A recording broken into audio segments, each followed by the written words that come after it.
ప్రభువైన యేసుక్రీస్తు నామమున బట్టి మీకు అందరికీ కూడా వందనాలు తెలియజేస్తున్న అందరికీ వందనాలు. దేవుని పరిశుద్ధ గ్రంథంలో నుండి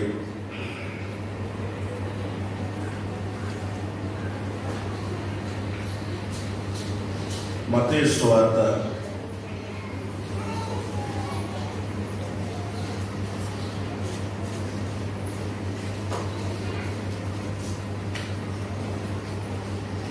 'చూడండి పరిశుద్ధ గ్రంథంలో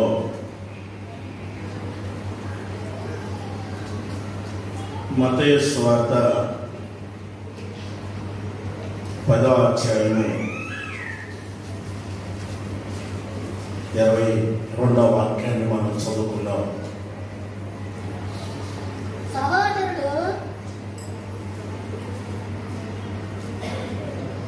మత్తయి సువార్త 10వ అధ్యాయము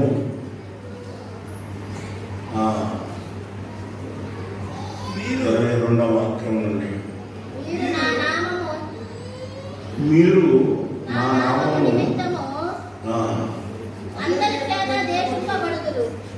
అందరి చేత ద్వేషించబడ్డారు, అంతము వరకు సహించిన వారు రక్షించబడను. ఆమేన్. చెప్పాలి గట్టిగా హల్లెలూయా. పరిశుద్ధ గ్రంథంలో మనం చదువుకున్న వాక్యాన్ని గమనించినప్పుడు మన ప్రభువైన యేసుక్రీస్తు ఈ భూమి మీద జీవిస్తున్న రోజుల్లో ఆయన చెప్పిన యొక్క మాట, మనం సహించవలసింది ఒక రోజు కాదు, 2 రోజులు కాదు, 1 సంవత్సరం కాదు, 2 సంవత్సరాలు కాదు, అంతం వరకు. చాలా మంది నన్ను అడిగారు, ఈ కష్టాలు వస్తున్నాయి, ఈ నష్టాలు వస్తున్నాయి, ఈ బాధలు ఎంతవరకు సహించాలి? ఒకసారి 2 సార్లు అసలు మేము ఎంతవరకు సహించాలి, ఏంటి మా పరిస్థితి అని చాలా మంది ఆ రోజుల్లో కూడా మాట్లాడుకుంటూ ఉన్నారు. ఆ విషయాలన్నీ యేసు ప్రభు వింటా ఉన్నాడు. ప్రజలు కదా, కొన్ని వేల మంది జనాలు యేసు ప్రభు దగ్గరికి వచ్చేవారు. మనుషులు మిమ్మల్ని ద్వేషిస్తున్నారు అనుకుంటున్నారా? అయితే ఒకటి మాత్రం గుర్తుపెట్టుకోండి, అంతం వరకు సహించిన వారే రక్షించబడతారు. Praise the Lord. హల్లెలూయా. అంతం వరకు సహించుకోవాలి. కొంతమంది దేవునిలో 5 సంవత్సరాలు 10 సంవత్సరాలు దేవునిలో నడిచిన తర్వాత వారి జీవితాల్లో వచ్చిన నష్ట కష్టాలు, శ్రమలను బట్టి, బాధలను బట్టి వాళ్ళు ఏం చేస్తున్నారంటే లోకంలో కలిసిపోతున్నారు. ప్రభు అయితే ఆ విషయాలన్నీ కూడా గమనించి ఆయన మాట్లాడుతున్నాడు. Praise the Lord. ఎప్పటి వరకు సహించాలి? ఎప్పటి వరకు? అంతము వరకు కూడా మనం సహించాలి. నిందలు వస్తాయి, శ్రమలు వస్తాయి, కరువైన, ఖడ్గమైన, వస్త్రహీనతైన, ఉపద్రవమైన, జీవితంలో భయంకరమైన పరిస్థితులు వస్తాయి. కానీ మనం అంతవరకు సహించుకోవాలి. ఒకసారి మనం గమనించి చూడగలం. యాకోబు తన పత్రికలో ఆ విషయాన్ని చెబుతాడు. యాకోబు రాసిన పత్రిక 5వ అధ్యాయము 11వ వాక్యంలో మనం ఆ మాటను గమనించినట్లయితే ఆయన తెలియచేస్తాడు. సహించిన వారిని ధన్యులు అనుకొనుచున్నాను. సహించిన వారు ధన్యులు. ఎవరైతే సహించి ఉన్నారో వారు ధన్యులు. పరిశుద్ధ గ్రంథంలో రాయబడి ఉంది. తర్వాత అక్కడ ఏమని రాయబడి ఉందంటే, యోబు యొక్క సహనము గురించి మీరు వింటిది. అతడు ఎంతో జాలియు కనికరమును కలవాడని మనకు తెలుసు. ఆ విషయం అంతా కూడా మనకు తెలుసు. దేవునికి స్తోత్రం. గట్టిగా చెప్దామండి, హల్లెలూయా. పరిశుద్ధ గ్రంథంలో మనం చదువుకున్న వాక్యాన్ని గమనించినప్పుడు యాకోబు ఆ విషయాన్ని చెబుతున్నాడు. యోబు ఎంతో సహించుకున్నాడు, సహనం కలిగి ఉన్నాడు. ఆయన చాలా సహనం కలిగి ఉన్నాడు. ఆయన సహనం ఎలా ఉన్నదో తెలుసండి. 10 మంది పిల్లలు ఒకే రోజు చనిపోయారు. 3 కుమార్తెలు, 7 కుమారులు ఒకే రోజు చనిపోయారు. ఎలా ఉంటుందో ఒకసారి ఆలోచన చేయండి. ఒక్కరు చనిపోతేనే చాలా దుఃఖంగా ఉంటుంది. ఒక్కరు చనిపోతేనే కదా, ఒక్కరు చనిపోతేనే అంత దుఃఖం ఉన్నది. 10 మంది పిల్లలు చనిపోతే పరిస్థితి ఏంటి?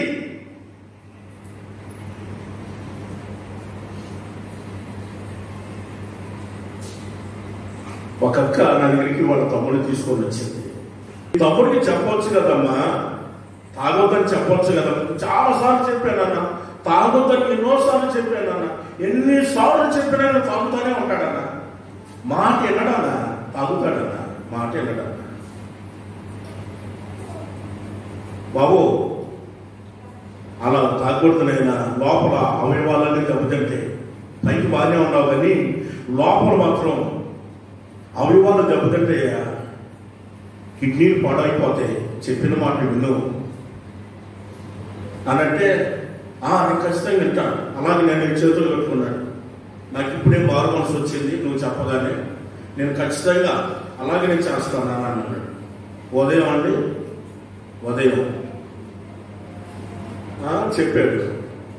మరలా సాయంత్రానికి ఫుల్గా మరలా తాగాడు, ఫుల్గా తాగాడు. ఏమా మీ తమ్ముడు బాగున్నాడా, మీ తమ్ముడు బాగున్నాడమ్మా అని అంటే, ఎక్కడన్నా పుల్లు తాగేసి పడిపోతే అని అన్నాడు. చెప్పండి అమ్మా తాగొద్దని, ప్రార్థన చేస్తాను మీ తమ్ముడు కోసం, ప్రార్థన చేస్తున్నానంటే ప్రార్థన చేయండి అన్న, ప్రార్థన చేయండి అన్నాడు. ఆరోగ్యం బాగాలేదు, లోపల అవయవాలు దెబ్బతిన్నాయి. ఫుల్లుగా తాగి తాగి తాగి తాగి ఒక రోజు ఆ తమ్ముడు చనిపోయాడు. చనిపోతే ఆ యొక్క నాకు ఫోన్ చేసి, పాస్టర్నా ఏంటమ్మా, ప్రైజ్ రాడమ్మా, ప్రైజ్ రాడమ్మా, మా తమ్ముడు ఎలా చనిపోయాడు, ఎందుకు చనిపోయాడు, చిన్న వయసులోనే చనిపోయాడు, మా తమ్ముడు చిన్న వయసులోనే చనిపోయాడు. నువ్వు సేవకుడు కదా, నువ్వు ప్రార్థన చేస్తే దేవుడు కార్యం చేయడా? చేస్తున్నాడమ్మా, చాలా మంది బాగుపడుతున్నారమ్మా. మరి మా తమ్ముడు ఎందుకు చనిపోయాడు? అసలు యేసు ప్రభు నేను భక్తి చేస్తుంటే భక్తి చూశారా లేదా, ఆయన కళ్ళు ఉండయా లేవా, ఆయన చెవులు ఉండయా లేదా, నేను ప్రార్థన చేస్తే విన్నాడా లేదా అని మాట్లాడుతుంది. యోబు గ్రంథం 6వ అధ్యాయంలో 2వ వాక్యంలో చెబుతాడు, నా దుఃఖం అనేది త్రాసులో పెట్టబడి తోచబడును గాక అన్నాడు. పక్కన ఎన్ని కిలోలు రాయేసి ఉన్నాడో, ఎన్ని కేజీలు రాయేసి ఉన్నాడో, ఈ పక్కన ఆయన దుఃఖం ఎంత ఉన్నదో ఒకసారి ఆలోచించి. 2వ వాక్యం,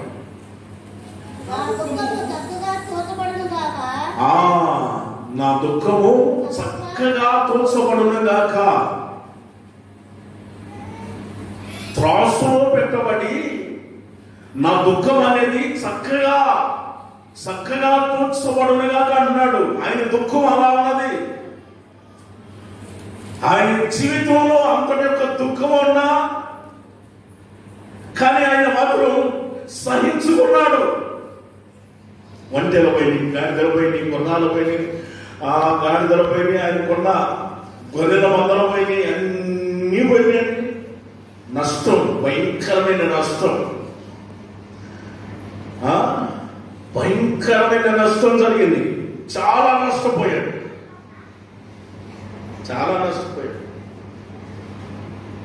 ఆ తర్వాత సాతానుడు ఆయన యొక్క శరీరం మీద పడి శరీరాన్ని కూడా పాడు చేశాడు. శరీరం అంతా కూడా భయంకరమైన దురద, పుండులు, భయంకరమైన దురద అండి, పాపలు దొరుకుతాయి. అలాంటి పరిస్థితిలో కూడా తాను దేవుని స్తుతిస్తూనే ఉన్నాడు.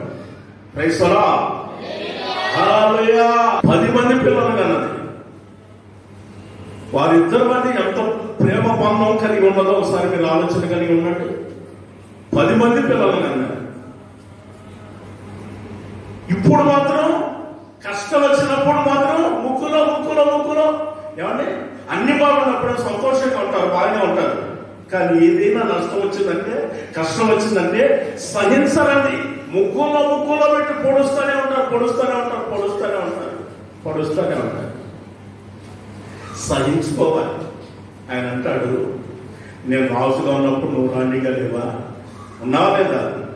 నేను రాజుగా ఉన్నప్పుడు నువ్వు రాణిగా, నేను కష్టంలో ఉన్నప్పుడు నువ్వు నాతో పాటు ఆ కష్టాన్ని నువ్వు భరించాలి కదా, ఆ శ్రమను సహించాలి కదా. మన జీవితంలో ఎంతటి యొక్క శ్రమ వచ్చినప్పుడు మనం సహించాలి కదా అని తన భార్యకు మంచిగా చెప్పుకున్నాడు. ఆయన బైబిల్ గ్రంథంలో ఆయన గురించి రాయబడింది. యోబు యొక్క సహనము మీరు వింటిరి కదా అంటాడు యాకోబు. Praise the Lord. చెప్పాలి హల్లెలూయా. ఆయన చాలా ధన్యుడు.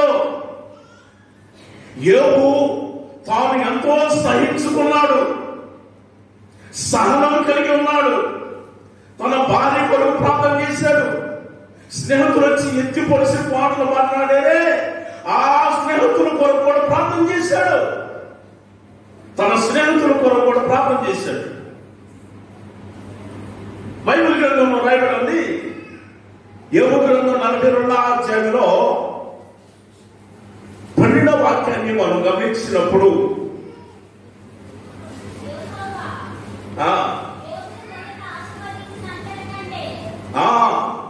యెహోవా యోబుని మొదట ఆశీర్వదించిన దానికంటే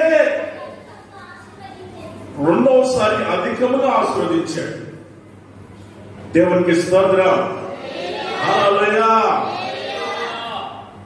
అప్పుడే కొన్ని వందలు ఉండే ఒంటెలైనా, గాడిదలైనా, గొర్రెలైనా కొన్ని వందలు ఉండే. ఇప్పుడు కొన్ని వేల వంటలు ఇచ్చేసాడు.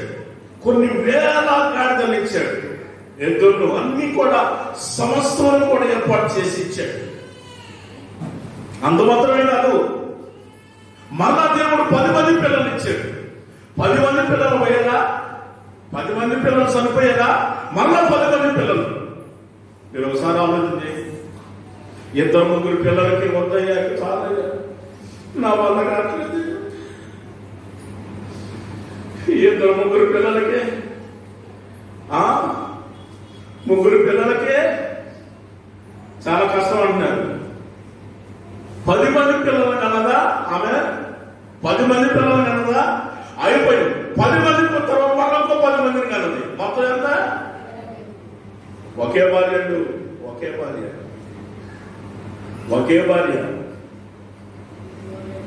10 మందిని కన్నది, మళ్ళా 10 మందిని కన్నది. మొత్తం ఎంత? 20 మంది. 20 మందిని కన్న వాళ్ళు ఎవరైనా ఉన్నారు ఇక్కడ? చేయొద్దమ్మా. ఉంటే మీ పేరు రాసుకుంటాను.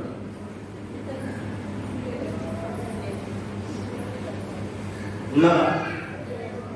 20 మందిని కన్నా వాళ్ళు ఉన్నారా?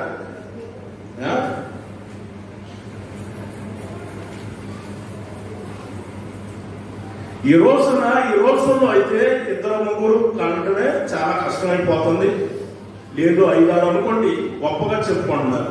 5-6 మంది అంటే గొప్పగా చెప్పుకుంటున్నారు. ఆ కాలంలో 50 సంవత్సరాల క్రితం, 40-50 సంవత్సరాల క్రితం అయితే 10 మంది లేక 12 మంది ఇంటికి ఖచ్చితంగా ఉండాలి. లెక్క అది లెక్క. 10 మంది లేక 12 మంది అట్లా ఆ విధంగా వాళ్ళు ఆ రోజుల్లో పిల్లలు సంతానాభివృద్ధి వారి జీవితంలో కలిగే. ఇప్పుడు అదే పరిస్థితులను కలిగి ఉన్న యోబు ఆయన యొక్క పరిస్థితులు అదే పరిస్థితిలో ఉన్నాడే, ఏది శ్రమలో ఉన్నాడే, కష్టాలలో ఉన్నాడే, నష్టాలలో అదే శ్రమలు అదే కష్టాల్లో ఉన్న ఈ యోబు అలాంటి పరిస్థితుల నుండి ఇప్పుడు సహించుకున్నాడు కాబట్టి దేవుడు అధికమైన ఆశీర్వాదాలు ఇచ్చాడు. మళ్ళా 7 కుమారులు 3 కుమార్తెలు. ఆ చుట్టుపక్కల ప్రాంతంలో కూడా అంత సౌందర్యం కలిగిన వాళ్ళు లేరంట. అక్కడ రాస్తుంది, బైబిల్ గ్రంథంలో రాస్తుంది. దేవుడు అంతటి యొక్క సౌందర్యం కలిగిన వాళ్ళని దేవుడు మళ్ళా చక్కని పిల్లలు ఇచ్చాడు. దేవుడు మళ్ళా ప్రైజ్ ది లార్డ్, హల్లెలూయా. అపోస్తలుడైన పౌలు గారు ఆయన హెబ్రీయులకు రాసిన పత్రికలో 6వ అధ్యాయము 13వ వాక్యం నుండి మనం గమనించినట్లయితే, ఇక్కడ 6వ అధ్యాయము 13వ వాక్యం నుండి 13 దేవుడు అబ్రహాముకు వాగ్దానం చేసినప్పుడు తనకంటే ఏ గొప్పవారి తోడని ప్రమాణం చేయలేకపోయాను కనుక తన తోడని ఆయన ప్రమాణం చేసి నిశ్చయముగా నేను నిన్ను ఆశీర్వదించదను, నిశ్చయముగా నిన్ను విస్తరింప చేసేదనని చెప్పాను. చెప్పాలి హల్లెలూయా. పరిశుద్ధ గ్రంథంలో మనం చదువుకున్న వాక్యాన్ని గమనించినప్పుడు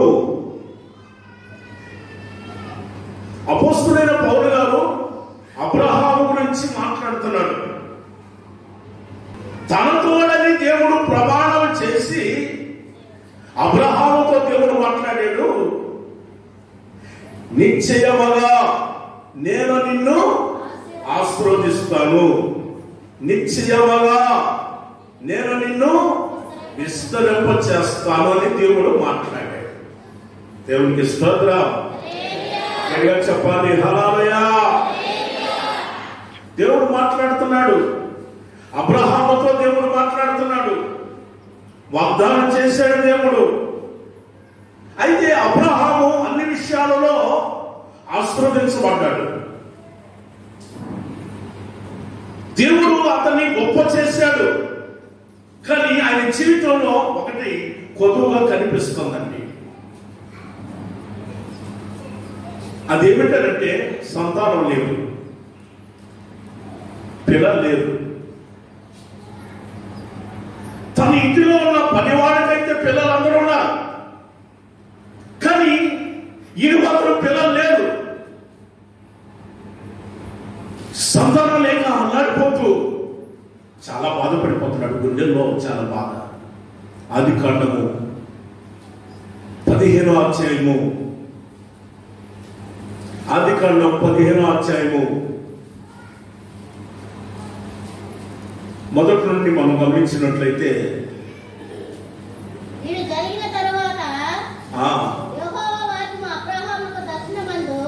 అదిగో అబ్రహామునకు యెహోవా వాక్యము దర్శనమందు వచ్చెను,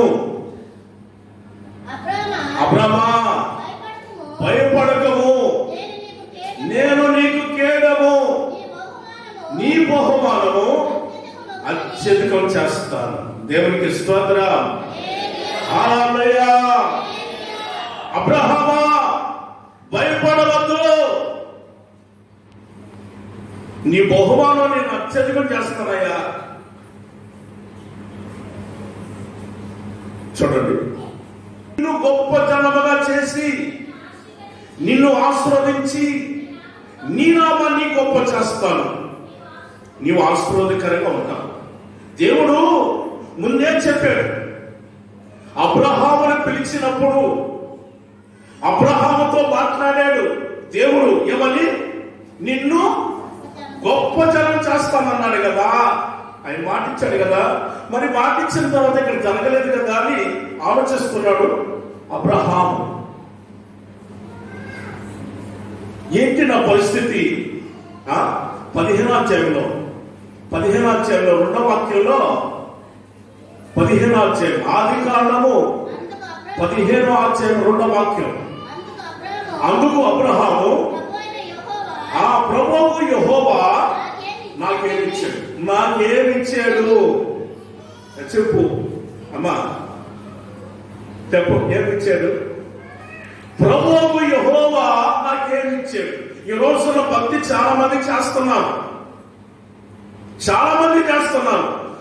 దేవుడు నాకు ఏమి ఇచ్చాడు? అమ్మా, నువ్వు వేసుకున్న బట్టలు ఎక్కడే తెచ్చుకున్నా? ఏమిచ్చాడు? నాకు ఏమిచ్చాడు అన్నావు. నువ్వు వేసుకున్న బంగారం ఎక్కడదమ్మా? వేసుకున్న బంగారం ఎక్కడది? చెప్పు, న్యాయంగా చెప్పు. మాట్లాడిన మాట ఏంటి తెలుసా? బంగారం నాదే, వెండి నాది అన్నాడు. బంగారం ఆయన తీసుకొచ్చి నీకు ఇచ్చాడు. బాధపడమాకమ్మా, నేనేం అడగట్లేదు. నీ బంగారం నీకే సొంతం, నేనేమో అడగట్లేదు. ఎందుకంటే బంగారం అంటే మహా ఇష్టం ఆడవాళ్ళకి. ఎంత ఇష్టం అంటే ఆ ఇష్టాన్ని మనం కొంత వేసి చెప్పలేము. నేను మీ బంగారం కంటే మన యేసయ్య వాక్యం, ఆయనే వాక్యం, ఆయనే వాక్యము ఆయనే మనకి. క్రైస్తరా, ఆయన ఉంటే చాలు. ఇంకా ఆయన ఉంటే చాలు. ఇప్పుడు చూడండి, ఏమిచ్చాడు నాకు? ఏమిచ్చాడు? అంత స్థలం ఉందా? అంత బిల్డింగ్ కట్టించారా? ఆ బిల్డింగ్ లో హాయిగా జీవిస్తున్నారా? మెత్తని స్వాపానా? మెత్తని బిడ్డ? ఏమండి, బీరువా నిండా పట్టలేదండి. బీరువా పుల్లైపోయింది. బీరువంతా పుల్లైపోయిందండి. బీరువా నిండా బట్టలు, లోపల డబ్బులు, బ్యాంకులో బ్యాలెన్స్, ఏమండి ఒంటి నిండా బంగారం. ఇన్ని పెట్టుకొని దేవుడు నాకు ఏమిచ్చాడు అన్నాడా? అబ్రహాం అన్నాడు. అబ్రహాముకి దేవుడు ఇచ్చాడా లేదా? అబ్రహాముకి దేవుడు ఇచ్చాడా లేదా? 24వ అధ్యాయంలో, ఆదికాండం 24వ అధ్యాయంలో 35వ వాక్యాన్ని చదవండి ఒకసారి. అబ్రహాము ఓర్పుతో తాము సహించాడు అని రాయబడి ఉంది బైబిల్ గ్రంథంలో. దేవుడు చెప్పిన యొక్క మాటని నమ్మాడు. మనుషులు చెప్పిన మాట నమ్మలేదు, కానీ దేవుడు చెప్పిన యొక్క మాట నమ్మాడు. నమ్మాడండి. దేవుడు ఏమని చెప్పాడు తెలుసా? అబ్రహామా, ఒకసారి బయటికి రా అన్నాడు. నేను చెప్పే మాటలన్నీ ఆదికాండము 15వ అధ్యాయంలో 3వ వాక్యం నుండి 6వ వాక్యం వరకు మీరు చదవండి, ఇంటి దగ్గర చదువుకోండి. అక్కడ రాయబడి ఉన్నమాట, అబ్రహామా బయటికి రా. ఏంటయ్యా నువ్వు గుడారం నుండి కుమిలిపోతావు, ఏడుస్తావు, ఏమిచ్చారు అంటారు, బయటికి రా అని బయటికి తీసుకొని వెళ్ళాడు. ఒకసారి ఆకాశం వైపు చూడాలి, చూశాడు. ఏం కనిపిస్తుంది అన్నాను? నక్షత్రాలు కనపడుతున్నాయి అన్నాను. నీకు చేతనైతే ఆకాశంలో నక్షత్రాలు లెక్క పెట్టాను అబ్రహామా అన్నాడు. 1 2 3 4 5 6 7 8 9 10 ప్రభా నేను లెక్క పెట్టలేను, నా వల్ల కాదు, నాకు చేత కాదు అన్నాడు. దేవుడు అన్నాడు, అంత విస్తారంగా ఇస్తానా నీకు సంతానం. ప్రైజ్ ది లార్డ్, హల్లెలూయా. అప్పటికి అబ్రహాము వయసు ఎంత? 99 సంవత్సరాలు. ఆకాశ నక్షత్రాలు చూపించి అంత ఇస్తానంటే మీకు ఎలా ఉండదు ఒకసారి ఆలోచించి.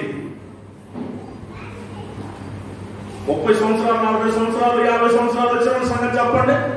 కూర్చుంటే లేవలేకపోతున్నాను. కూర్చున్నాడు లేస్తున్నానా అని లేస్తున్నానండి. అంత కష్టంగా ఉంది. ఏమిటి విషయం అని అంటే కాళ్ళన్నీ తీపులు, మంటలు, అరికాళ్ళు మంటలు, కాళ్ళన్నీ తీపులు. 50-60 సంవత్సరాలకే ఇన్ని బాధలే, ఇన్ని కష్టాలు. నడవలేకపోతున్నాము, మెట్లు ఎక్కలేకపోతున్నాము, దిగలేకపోతున్నాము. 50-60 సంవత్సరాలకే. మరి ఆయనకు 99 సంవత్సరాలు వచ్చినాయి. 99 సంవత్సరాలప్పుడు నీకు సంతానం ఇస్తానంటే ఆ మాట నమ్మాడు. Praise the Lord. హల్లెలూయా. నుండి అబ్రహామునకు 99 సంవత్సరాలు వచ్చినప్పుడు యెహోవా అతనికి ప్రత్యక్షమై, నేను సర్వశక్తి కలిగిన దేవుడను, నా సన్నిధిలో నిందారహితుడు అయి ఉండము, నాకును నీకును మధ్య ఒక నిబంధన ఏర్పాటు చేద్దాం. దేవునికి స్తోత్రం. హల్లెలూయా. నేను నీకు ఒక సంతానాన్ని ఏర్పాటు చేస్తున్నాను. నీకు సంతానాన్ని ఏర్పాటు చేసి సంతానాభివృద్ధి కలుగు చేస్తాను. 5-6 వాక్యాలు మీరు తర్వాత చదువుకోండి. సంతానాభివృద్ధి నేను కలుగు చేస్తాను అబ్రహాము అంటే ఆ మాటని అబ్రహాము నమ్మాడు. అబ్రహాము ఆ మాటను నమ్మాడు. నమ్మి ఓర్పుతో సహించుకున్నాడండి. అందుకే దేవుడు ఆయన ఏం చేశాడు తెలుసా? ఒక చక్కటి గర్భఫలం ఇచ్చాడండి. దేవునికి స్తోత్రం చెప్పాలి. హల్లెలూయా. గ్రంథము 8వ అధ్యాయము 18వ వాక్యం. ఇదిగో నేను యెహోవా నాకిచ్చిన పిల్లలు. చూసారా? ఏమనాలి? యెహోవా నాకిచ్చిన పిల్లలు అని చెప్పాలి. నా పిల్లలు నా పిల్లలు నా పిల్లలు అంటున్నారు. కాదు, యెహోవా నాకిచ్చిన పిల్లలు. సియోను కొండ మీద నివసించు సైన్యములకు అధిపత్యము యెహోవా వలన సూచనలుగాను మహత్కార్యములుగాను ఇశ్రాయేలు మధ్య ఉన్నాము. ఆమేన్ చెప్పాలి. హల్లెలూయా. మొదటి అధ్యాయము బైబిల్ గ్రంథంలో రాయబడి ఉన్న మాటని మనం ఒకసారి గమనించినట్లయితే, శోధన సహించిన వాడు ధన్యుడు. మన జీవితంలో భయంకరమైన అనేకమైనవి శోధనలు వస్తాయి. జీవితంలో చాలా శోధనలు వస్తాయి. 1 కాదు 2 కాదు, చాలా శోధనలు వస్తాయి మన జీవితంలో. శోధన సహించిన వాడు ధన్యుడు. శోధన కాని వాడు ఎవరైనా ఉన్నారా? లేదు. పత్రికలో 2వ అధ్యాయంలో చివరి వాక్యం, అక్కడ తాను శోధించబడి శ్రమ పొందిన కనుక శోధించబడే వారికి ఆయన సహాయం చేస్తున్నాడండి. ఎవరైతే శోధించబడుతున్నారో వారికి సహాయం చేస్తున్నాడు. శోధన సహించిన వాడు ధన్యుడు. Praise the Lord. గట్టిగా చెప్పాలి. హల్లెలూయా. శోధకుడు రానే వచ్చాడు. యేసు ప్రభు ఉపవాసం ఉన్నాడు. 40 రోజులు ఉపవాసం ఉన్నాడు యేసు ప్రభు. శోధకుడు రానే వచ్చేసాడండి. మనకి 3 రోజులు ఉపవాస ప్రార్థన రాబోతున్నాయి. ఉపవాస ప్రార్థన రాబోతున్నాయి. గుర్తుపెట్టుకోవాలండి. ఇప్పుడే గుర్తుపెట్టుకోండి. శోధకుడు రానే వచ్చాడు. యేసు ప్రభు దగ్గరికి వచ్చాడు. మత్తయి సువార్తలో 4వ అధ్యాయంలో, మత్తయి సువార్త 4వ అధ్యాయము 3వ వాక్యం నుండి మనం గమనించి చూస్తే, శోధకుడు వచ్చాడు. ఆ శోధకుడు ఆయన ఎద్దుకు వచ్చి, దేవుని కుమారుడు అయితే ఈ రాళ్ళను రొట్టెలన్నట్లుగా నువ్వు ఆజ్ఞాపించు. నువ్వు దేవుని కుమారుడు అయితే, నువ్వు దేవుని కుమారుడు అయితే అంటే మన దేవుని కుమారుడు కదా. ఇప్పుడు యేసు ప్రభు దేవుని కుమారుడు కాదా? యేసు ప్రభు దేవుని కుమారుడు కాదా? యేసు ప్రభు దేవుని కుమారుడే. కానీ సాతాను రెచ్చగొడుతున్నాడు శోధకుడు. శోధన అనేది ఎలా ఉంటుంది? రొట్టె వల్ల మాత్రం కాదు, దేవుని నోట నుండి వచ్చే మాట వలన మనుషుడు జీవిస్తాడు, బ్రతుకుతాడు. Praise the Lord. హల్లెలూయా. మన జీవిత కాలం అంతా కూడా అంతవరకు కూడా మనం సహించుకొని ఈ లోకంలో మనం నడిపించబడాలి. ఆ విషయాన్ని దేవుడు మనతో మాట్లాడుతున్నాడు. దావీదు మహారాజు కూడా మాట చెప్పాడు. దావీదు మహారాజు ఆయన ఒక మాట చెబుతున్నాడు. కీర్తనల గ్రంథంలో 40వ కీర్తన మొదటి నుండి మనం గమనించినట్లయితే ఆ విషయాలన్నీ చెప్తాడు. యెహోవా కొరకు నేను సహనంతో కనిపెట్టుచున్నాను. ఆయన నాకు చెవియొగ్గి నా మొర ఆలకించెను. నాశనకరమైన గుంటలో నుండి, చిగట కలిగిన దొంగ ఊబిలో నుండి ఆయన నన్ను పైకెత్తాను. ఆయన నన్ను పైకెత్తాడు. చిగట కలిగిన దొంగ ఊబిలో నుండి. చూసారా? నాశనకరమైన గుంటలో పడిపోతే నన్ను లేపాడు దేవుడు. చిగట కలిగిన దొంగ ఊబిలో నుండి ఆయన నన్ను లేపాడు. నా పాదాన్ని తీసుకొని వెళ్ళి ఆయన బండ మీద నిలిపాను. దేవునికి స్తోత్రం. హల్లెలూయా. ఎఫెసీయులకు రాసిన పత్రిక 4వ అధ్యాయము మొదటి 2 వాక్యాలు మనం చదువుకుందాం. మీరు సమాధానము బంధము చేత ఆ ఆత్మ కలిగించే ఐక్యతను కాపాడుకొనుటయందు శ్రద్ధ కలిగిన వారై ఒకరినొకరు ప్రేమతో ఒకరినొకరు సహించుచు దీర్ఘశాంతం గలవారే ఉండాలి. దేవునికి స్తోత్రం చెప్పాలి. హల్లెలూయా. 4వ అధ్యాయము 17వ వాక్యంలో ఆ మాటను చెబుతాడు. రోమీయులకు రాసిన పత్రిక 14వ అధ్యాయము 17వ వాక్యం. దేవుని రాజ్యము భోజనము పానము కాదు, నీతియు సమాధానమును పరిశుద్ధాత్మయందరి ఆనందమై ఉన్నది. ఆమేన్ చెప్పాలి. హల్లెలూయా. దేవుని సమాధానమును పరిశుద్ధాత్మయందరి ఆనందమై ఉన్నది. దేవుని రాజ్యం, దేవుని రాజ్యంలో సమాధానం ఉన్నది. ఇక్కడ సమాధానం లేకపోతే అక్కడ ఎట్లా ఉంటుంది సమాధానం? హల్లెలూయా. ఈ వాక్యం దేవుడు అందరి హృదయాలలో ఫలింపచేయునుగాక. ఆమేన్. ప్రతి కుటుంబాన్ని దేవుడు దీవించునుగాక. ప్రతి ఒక్కరిని దేవుడు ఘనపరచునుగాక. ప్రతి వారిని ఉన్నతమైన స్థితిలో దేవుడు ఉంచునుగాక. బలహీనను బట్టి పరిపూర్ణమైన ఆరోగ్యం దేవుడు ఇచ్చునుగాక. ఆమేన్. తన వంశంని ప్రార్థన చేసుకుందాం. మహాపరిశుద్ధుడైన మా తండ్రి, మీ ఘనమైన శ్రేష్టమైన నామానికి వందనాలు. మీకు స్తోత్రాలు, మీకు స్తోత్రాలయ్యా. మహోన్నతుడా మీకు స్తోత్రాలు. మీరే తండ్రి ఈ ఆరాధనకు అధ్యక్షత నుంచి నడిపించారు.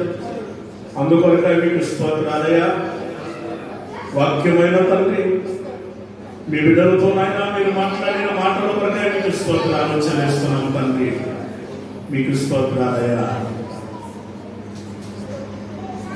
అంతవరకు సహించిన వాడు రక్షించబడదని మీ వాక్యం సమించి మాట్లాడి ఉండగా తండ్రి, ప్రతి వారిని కూడా ప్రభా అంతవరకు మీరు సహించుకునే మంచి గుణాన్నైనా ప్రతి బిడ్డలకు అనుగ్రహించి మీ రాజ్య వారసులుగా ఒక్కొక్కరిని మీరు మారుస్తున్నందుకనే మీకు స్తోత్రాలు చెల్లిస్తున్నాము తండ్రి. మీకు స్తోత్రాలయ్యా. తండ్రి, యోబు యొక్క సహనాన్ని గురించి మీరు తెలియచేసే అందరికీ స్తోత్రాలు. అబ్రహాం యొక్క సహనాన్ని గురించి తెలియచేశారయ్యా. శోధన సహించిన వాడు ధన్యుడని యేసయ్యా మీరు ఈ లోకంలో ఎంత సహించుకున్నారో మీరు తెలియచేసినందుకు స్తోత్రాలు. దావీదు మహారాజు సహనంతో కనిపెట్టినట్లుగా ప్రతి బిడ్డలో కూడా కనిపెట్టినట్లుగా మీరు సహాయం చేయండి తండ్రి. దేవా, మీరే అన్ని విషయాల బిడ్డల్ని దీవించాలనైనా తండ్రి. సమాధానం అనే బంధపరిచేత ఆత్మ కలిగించి ఐక్యత కలిగి ప్రేమతో ఒకరినొకరు సహించుకునే గుణాన్ని ప్రతి ఒక్కరికి మీరు అనుగ్రహించండి. చిన్న బిడ్డలు, యవనస్తులు, పెద్దవారిని అందరినీ కూడా మీరు దీవించండి అయ్యా. మీరు ఆశీర్వదించండి, గణపరచండి అయ్యా. మీరు రాకడికి ఒక్కొక్కరిని సిద్ధపరచండి ప్రభువా. ప్రతి ఒక్కరిని మీరు ఆశీర్వదించండి, వారి అవసరతలన్నీ తీర్చండి అయినా మీకు స్తోత్రాలు. ఒక్కొక్కరు చేస్తున్న చేతి పనులు దీవించండి. వారి ఉద్యోగంలో ప్రమోషన్ మీరు దయచేయండి అయ్యా. చేస్తున్న వ్యాపారంలో అభివృద్ధి కలిగినట్లుగా మీరు సహాయం చేయండి తండ్రి. పిల్లల చదువు విషయాల్లో చక్కటి జ్ఞానం దయచేయండి. పరీక్షలో గొప్ప జయాన్ని మీరు ప్రసాదించండి అయ్యా. ప్రతి కుటుంబంలో సమాధానం దయచేయండి అయినా. బలహీనంగా బాధపరిచిన బిడ్డలు మీరు దర్శించండి. పరిపూర్ణమైన ఆరోగ్యాన్ని మీరు దయచేయండి అయ్యా. మీరు స్వస్థతనివ్వండి అయ్యా. మీకు స్తోత్రాలు తండ్రి. ఒక్కొక్కరిని మీరు గణపరచండి. వారి అవసరతలు అక్కర్లన్నీ కూడా తెలిసి మీరు రెక్కల నీడలో ఉన్న ఆరోగ్యము క్షేమం మీరు ప్రసాదించి అంతవరకునైనా బిడ్డల్ని మీరు కాపాడి మీ కృపలో వర్ధిల్లించమని దీవించమని ఈ సంఘాన్ని మరింతగా మీరు ఆశీర్వదించండి. సేవకులకు విశేషమైన కృపనిచ్చినైనా ఈ ప్రాంతంలో తండ్రి బలపరిచి బలమైన సాధనాలుగా మీరు వాడుకుంటున్నందుకే మీకు స్తోత్రాలయ్యా. మీరు రాకడికి మీరు సిద్ధపరచండి. యేసు దివ్య నామంలో ప్రార్థిస్తున్నాము తండ్రి. ఆమేన్. మన ప్రభువైన యేసుక్రీస్తు వారి యొక్క కృప, తండ్రి అయిన దేవుని యొక్క ప్రేమయు, పరిశుద్ధాత్మ సహవాసము ఇప్పుడు ఎల్లప్పుడూ సదాకాలము మనకును మరి ప్రభువునందు నడిపించబడుతున్న ప్రతి ఒక్కరు కూడా సహనము అనుగ్రహించి ఆ రాజ్యానికి ఒక్కొక్కరిని ప్రభు సిద్ధపరచునుగాక. ఆమేన్. హల్లెలూయా. హల్లెలూయా. హల్లెలూయా. ప్రభువైన యేసుక్రీస్తు నామమును బట్టి మీకు అందరికీ కూడా హృదయపూర్వకమైన వందనాలు తెలియజేస్తున్నాను. మీకు అందరికీ వందనాలు.